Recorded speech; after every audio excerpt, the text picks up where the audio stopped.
Sisters and brothers of Tamil Nadu, Vanakkam.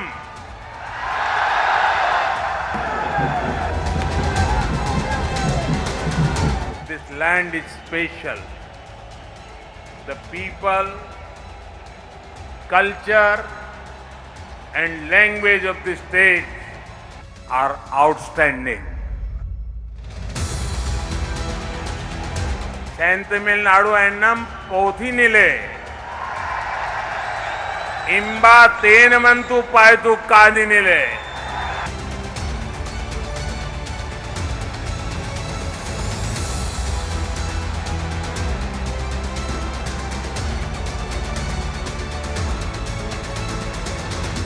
We have gathered here to celebrate yet another glorious chapter of Tamil Nadu's development journey.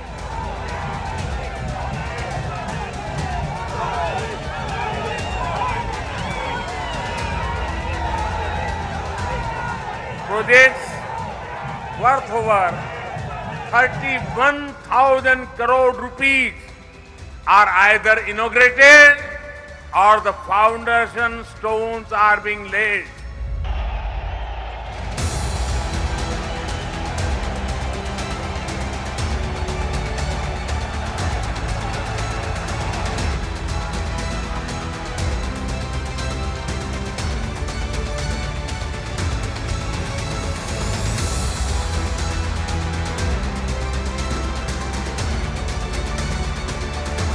Together, we will make India stronger and more prosperous.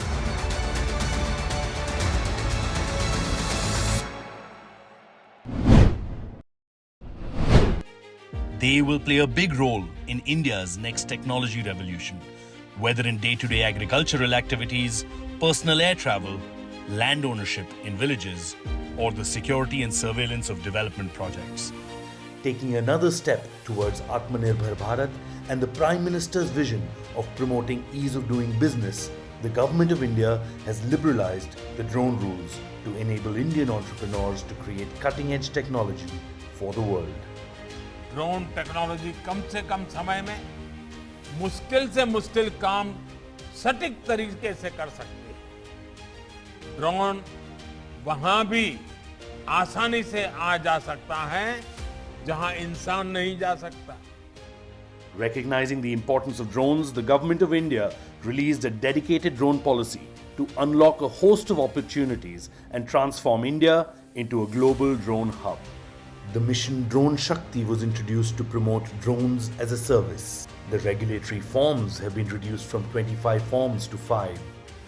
The PLI scheme has been announced for 120 crores and there have been 23 remote pilot training organizations that have been set up. Inclusive growth opportunities were introduced along with monetary support for purchase of agricultural drones.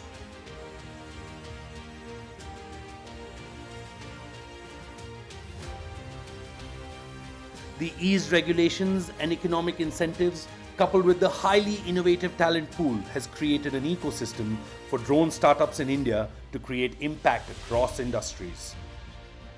Drones are being put to use for sensitive border surveillance, delivering medicines and vaccines in remote locations. Significant measures such as the Swamitwa scheme have enabled land mapping of over 6.6 lakh villages, digitizing land ownership records.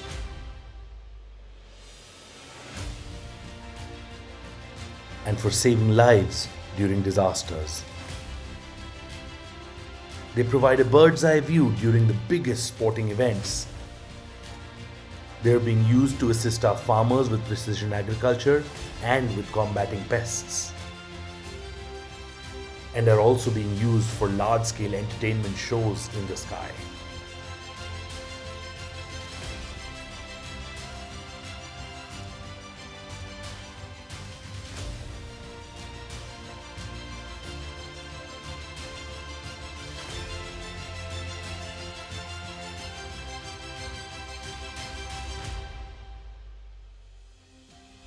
और ये तो अभी शुरुआत है, हमें यहीं नहीं रुकना है।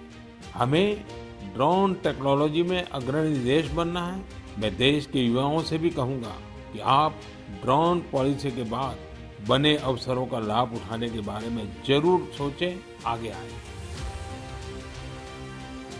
Drone technology has the potential to tackle many societal challenges across the globe. With aggressive innovation and proactive measures in the sector, India is now poised to be the drone hub of the world by 2030. साथियों, technology का एक और पक्ष है जिस पर मैं आपका ध्यान जरूर आकर्षित करना चाहता हूं। पहले के समय में टेक्नोलॉजी और उससे हुए इन्वेंशन एलिट टास्क के लिए माने जाते थे। आज हम टेक्नोलॉजी को सबसे पहले मासिस को उपलब्ध करा रहे हैं। ड्रोन टेक्नोलॉजी भी एक उदाहरण है। कुछ महीने पहले तक ड्रोन पर बहुत सारे रिस्ट्रिक्शन थे। हमने बहुत ही कम समय में अधिकतर रिस्ट्रिक्शन को हटा दिया है। हम पीएलआई जैसी स्कीम के जरिए भारत में ड्रोन मैन्युफैक्चरिंग का एक सशक्त इकोसिस्टम बनाने की तरफ भी बढ़ रहे हैं। टेक्नोलॉजी जब मासिस के बीच में जाती है तो उसके इस्तेमाल की संभावनाएं भी ज्यादा से ज्यादा बढ़ जाती है। आज हमारे किसान, हमारे स्टूडेंट, हमारे स्टार्टअप ड्रोन से क्या क्या कर सकते हैं, इसकी नई नई संभावनाओं को तलाशने लगे हुए हैं। ड्रोन अब किसानों के पास जा रहा है, गांव में जा रहा है, तो भविष्य में विभिन्न कार्यों में ज्यादा इस्तेमाल की संभावना भी बढ़ी है। आप देखिएगा, अब शहरों में ही नहीं, गांव देहात में भी ड्रोन के तरह तरह के उपयोग निकलेंगे। हमारे देशवासी इसमें और इनोवेशन करेंगे। मुझे विश्वास है आने वाले दिनों में ड्रोन टेक्नोलॉजी में और एक्सपेरिमेंट होंगे, इसके नए नए इस्तेमाल होंगे। साथियों, ड्रोन टेक्नोलॉजी कैसे एक बड़ी क्रांति का आधार बन रही है, इसका एक उदाहरण पीएम स्वामित्व योजना भी है। इस योजना के तहत पहली बार देश के गांवों की हर प्रॉपर्टी की डिजिटल मैपिंग की जा रही है।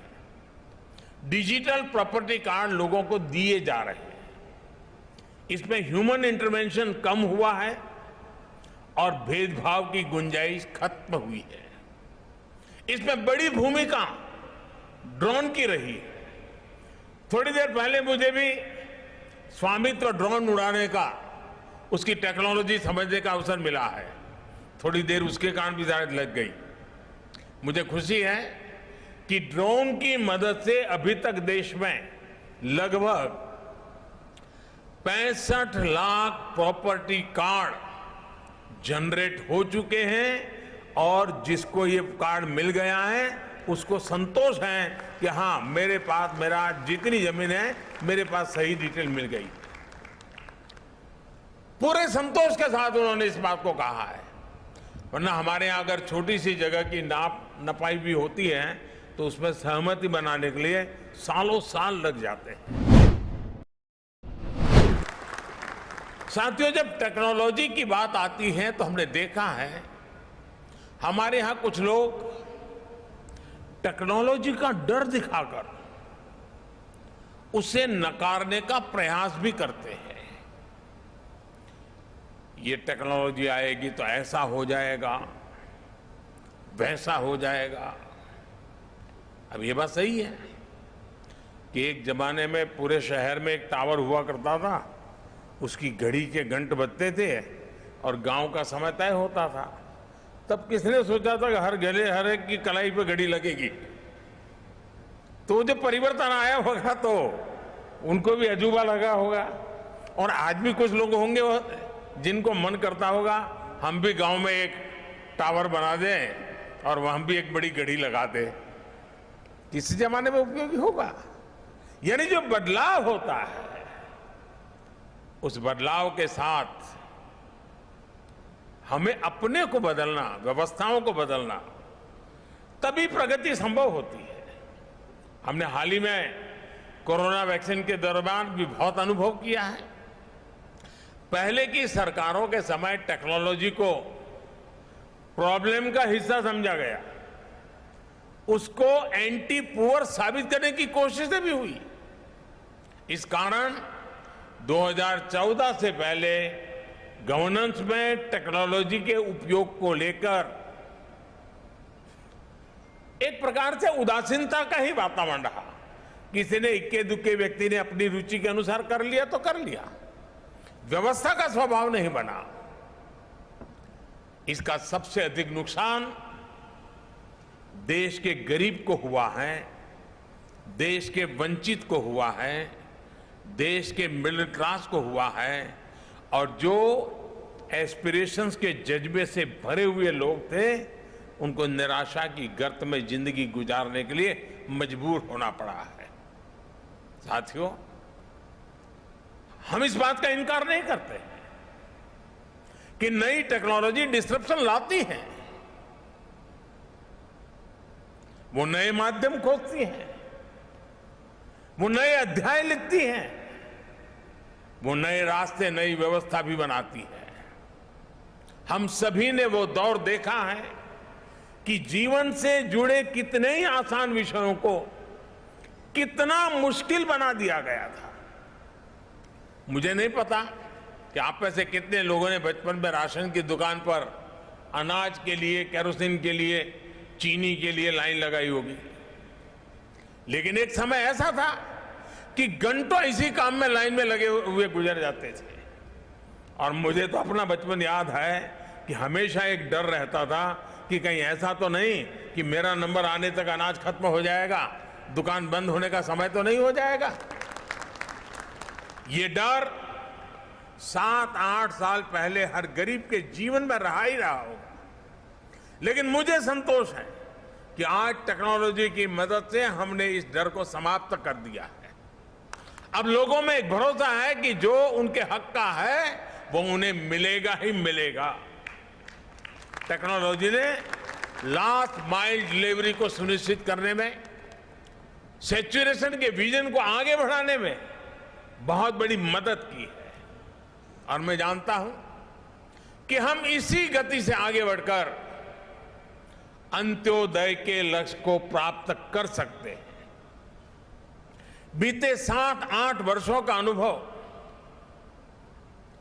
मेरा विश्वास और मजबूत करता है, मेरा भरोसा बढ़ता जा रहा है। जनधन, आधार और मोबाइल की त्रिशक्ति, जैम, इस ट्रिनिटी की वजह से आज हम देश भर में पूरी पारदर्शिता के साथ गरीब को उसके हक की चीजें, जैसे राशन जैसी बातें, हम पहुंचा पा रहे हैं। इस महामारी के दौरान भी हमने 80 करोड़ गरीबों को मुफ्त राशन सुनिश्चित किया है।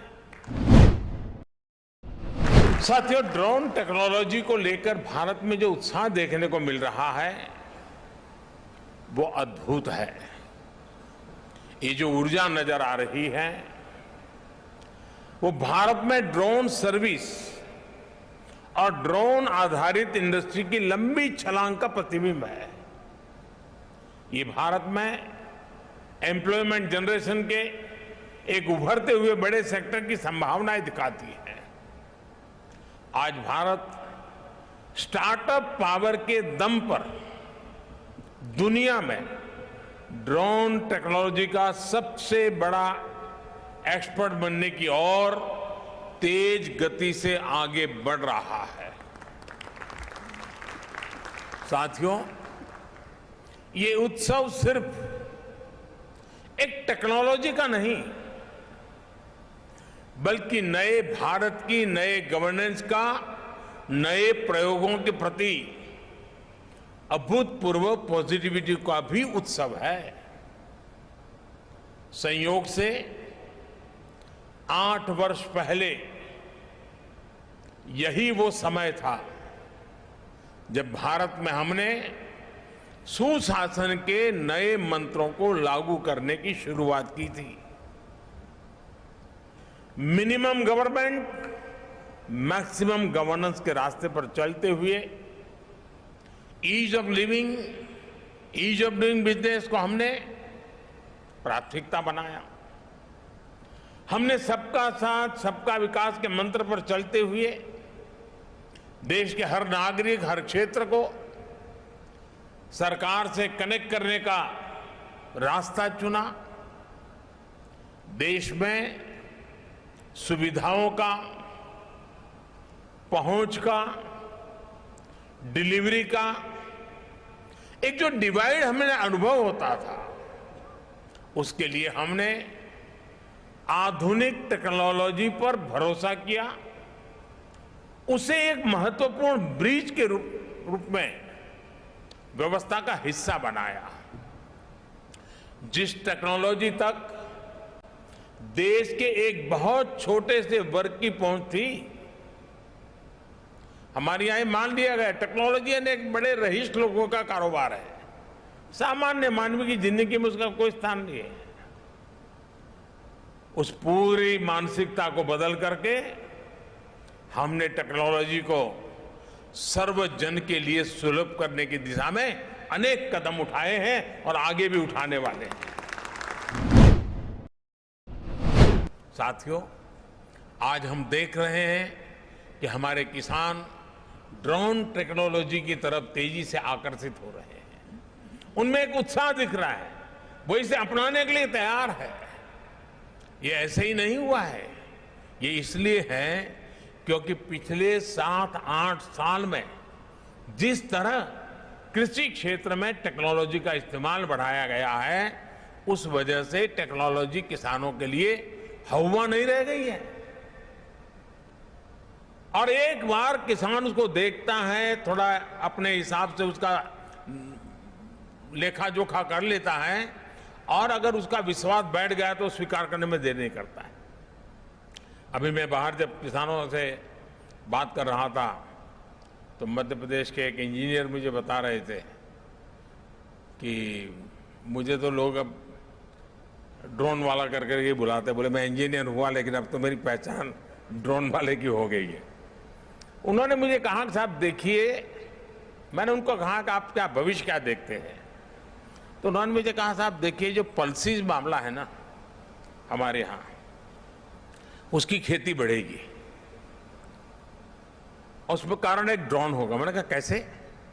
उन्होंने कहा साहब पल्सीज की खेती होती है तब उसकी फसल की ऊंचाई ज्यादा हो जाती है, तो किसान अंदर जाकर के दवाई ववाई के लिए उसका मन नहीं करता है, मैं कहाँ जाऊंगा, वो छिड़काव करता, आधी तो मेरे शरीर पे पड़ती है, और बोले इसलिए उस फसल की तरफ वो जाता ही नहीं है। बोले अब ड्रोन के कारण ऐसी जो फसलें हैं जो मनुष्य की ऊंचाई से भी कभी कभी ऊंची होती हैं, ड्रोन के कारण उसकी देखभाल, उसकी दवाई का छंटकाव बोले इतना आसान होने वाला है कि हमारे देश का किसान आसानी से पल्सिस की खेती की तरफ जाएगा। अब ये एक व्यक्ति गांव के अंदर किसानों के साथ जुड़ने के साथ काम करता है तो चीजें कैसे बदलाव आता है, उसका अनुभव उसका सुनने को मिलता है। साथियों, आज हम जो एग्रीकल्चर सेक्टर में टेक्नोलॉजी को लाने का प्रयास किए, सॉइल हेल्थ कार्ड, ये अपने आप में हमारे किसानों के लिए बहुत बड़ी ताकत बन के उभरा है।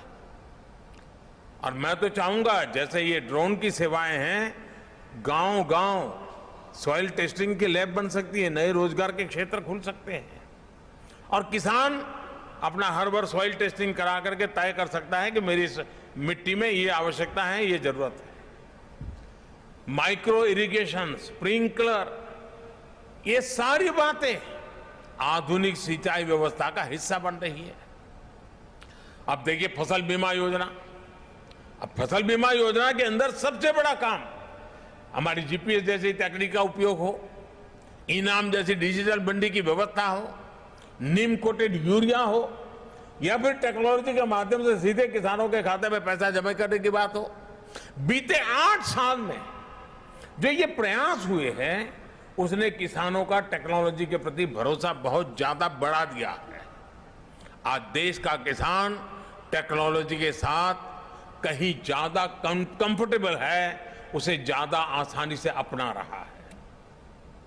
अब ड्रोन टेक्नोलॉजी हमारे कृषि सेक्टर को दूसरे लेवल पर ले जाने वाली है। किस जमीन पर कितनी और कौन सी खाद डालनी है, मिट्टी में किस चीज की कमी है, कितनी सिंचाई करनी है, ये भी हमारे यहाँ अंदाजे से होता रहा है। ये कम पैदावार और फसल बर्बाद होने का बड़ा कारण रहा है। लेकिन स्मार्ट टेक्नोलॉजी आधारित ड्रोन यहां भी बहुत काम आ सकते हैं।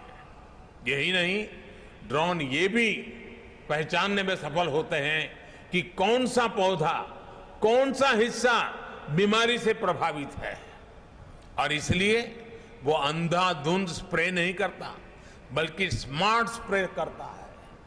इससे महंगी दवाओं का खर्च भी बचता है। यानी ड्रोन तकनीक से छोटे किसान को ताकत भी मिलेगी, तेजी भी मिलेगी, और छोटे किसान की तरक्की भी सुनिश्चित होगी। और आज जब हम आजादी का अमृत महोत्सव मना रहे हैं, तो मेरा भी यही सपना है कि भारत में हर हाथ में स्मार्टफोन हो, हर खेत में ड्रोन हो, और हर घर में समृद्धि हो। આપણું અમદાવાદ હરિયાળું અમદાવાદ। ગામ આખું ભેગું થઈને નક્કી કરે કે આઝાદીના 75 વર્ષે આપણે એક જગ્યા ગામમાં શોધી કાઢીએ અને ત્યાં 75 ઝાડ વાવીએ। વડાપ્રધાન શ્રી નરેન્દ્રભાઈ મોદીજી દ્વારા વૈશ્વિક જલવાયુ પરિવર્તનના નુકસાનથી બચવા તેમજ પર્યાવરણના જતન માટે ગામ દીઠ 75 વડના વૃક્ષો વાવી ગામે ગામે વડવન બનાવવાનું આહવાન કરવામાં આવ્યું હતું। મુખ્યમંત્રી શ્રી ભૂપેન્દ્રભાઈ પટેલ દ્વારા 21 માર્ચના રોજ ગાંધીનગરથી વડવન બનાવવાનો શુભારંભ કરેલ તથા વિકાસ પથના માર્ગદર્શક ગાંધીનગર લોકસભાના પ્રજાવત્સલ સાંસદ केंद्रीय गृह तथा सहकार मंत्री श्री अमितभाई शाहजीना मार्गदर्शन हेठळ हरियाणी लोकसभा गांधीनगर लोकसभा अंतर्गत तारीख 14 एप्रिल 2022 ना रोज Ahmedabad municipal corporation plot divine road science city Sola खाते आदरणीय वडाप्रधान श्री नरेंद्रभाई मोदीजी ने प्रिय 75 वड वृक्षનું રોપણ કરી વડવન બનાવવાનો શુભારંભ માનનીય મેયર શ્રી કિરીટભાઈ પરમારના વરદ હસ્તે કરવામાં આવ્યો, જેમાં deputy mayor Shri Geetaben Patel, standing committee chairman Shri Hiteshbhai Barot, શાસક પક્ષના नेता श्री ભાસ્કરભાઈ ભટ્ટ, દંડક શ્રી અરુણસિંહ રાજપૂત, કમિટીના ચેરમેન શ્રી અને ડેપ્યુટી ચેરમેન શ્રી, સ્થાનિક મ્યુનિસિપલ કાઉન્સિલર શ્રીઓ તથા મ્યુનિસિપલ કમિશનર શ્રી લોચન સહેરાજી, સંગઠનના હોદ્દેદારોએ વડ રોપી પ્રકૃતિ જતનના કાર્યમાં સહભાગી બન્યા। હરિયાળીમાં વૃદ્ધિ, પ્રકૃતિનું જતન કરતું અમદાવાદ મ્યુનિસિપલ કોર્પોરેશન।